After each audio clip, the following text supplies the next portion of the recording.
In reference to talking about government's role in a free society, you mentioned some of the market failures, and I think that you may have just passed over one that is of utmost importance, and that is of poverty. And in prefacing my question, I'd like to refer to what President Kennedy said, that if a free society cannot help the many who are poor, it cannot save the few who are rich. And to say that, well, we are a government of the people, and when there is a large sector of the people who are hurting, perhaps it is the responsibility of this government of the people to help out. Well, my question is regarding how free are the poor, how free are the unemployed, and how free are those people who are disadvantaged? Right. And so in reference to that, right, what is government's role? Sure. First of all,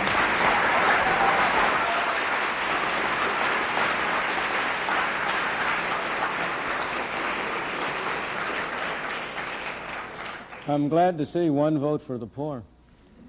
First of all, the government doesn't have any responsibility. People have responsibility. This building doesn't have responsibility. You and I have responsibility. People have responsibility.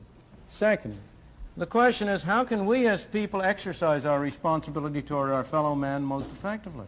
That's the problem. So far as poverty is concerned, there has never in history been a more effective machine for eliminating poverty than the free enterprise system and the free market. The period in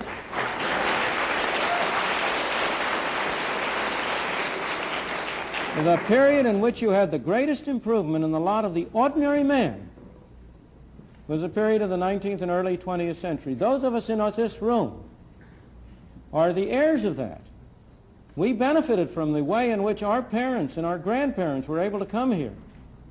And by virtue of the freedom that was offered to them, were able to make a better life for themselves and them and us.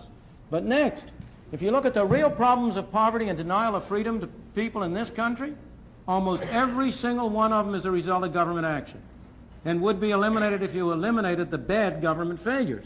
Let me be precise and specific. Why do we have so high an unemployment rate among black teenagers? It's a disgrace and a scandal. Why do we have so high an unemployment rate? First of all, because we give them lousy schooling through governmental schools, which make them unqualified to hold decent jobs. And second of all, we require employers to discriminate against them by not hiring them unless their productivity is enough to justify a minimum wage. The minimum wage rate is the most anti-Negro law on the books.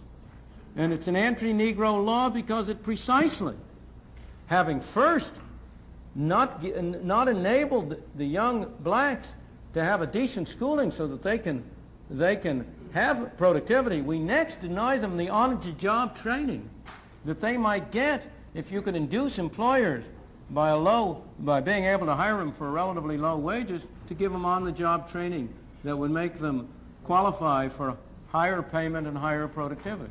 In the third place, we have constructed a governmental welfare scheme which has been a machine for producing poor people. We have induced people to come under control of welfare. I'm not blaming the people, don't misunderstand me. It's our fault for constructing so perverse and so ill-shaped a monster as the whole set of welfare programs we have, under which we encourage people, families to break up. We encourage people to move from one part of the country and come to another, under which we have, in effect, made many people poor. And yet, when all this is said and done, have I ever been where? Welfare or poor. I have, sir. Of course, more so than most of the people in this room.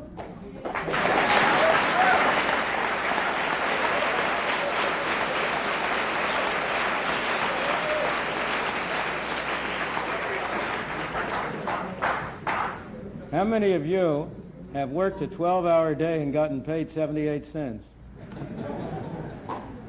But let me go back to but you know that's all irrelevant. Is there one of you who is going to say that you don't want a doctor to treat you for cancer unless he himself has had cancer?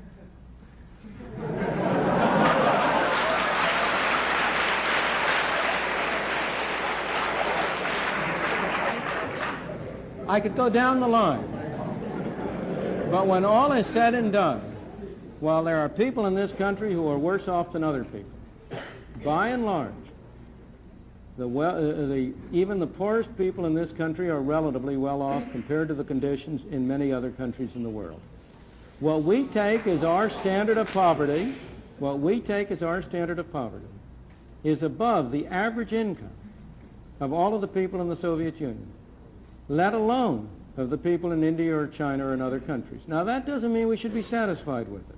We are a wealthier country and we've been more productive, and we should set higher standards by ourselves. But by the same token, we ought to have a sense of proportion, and we ought to recognize both the source and the problem.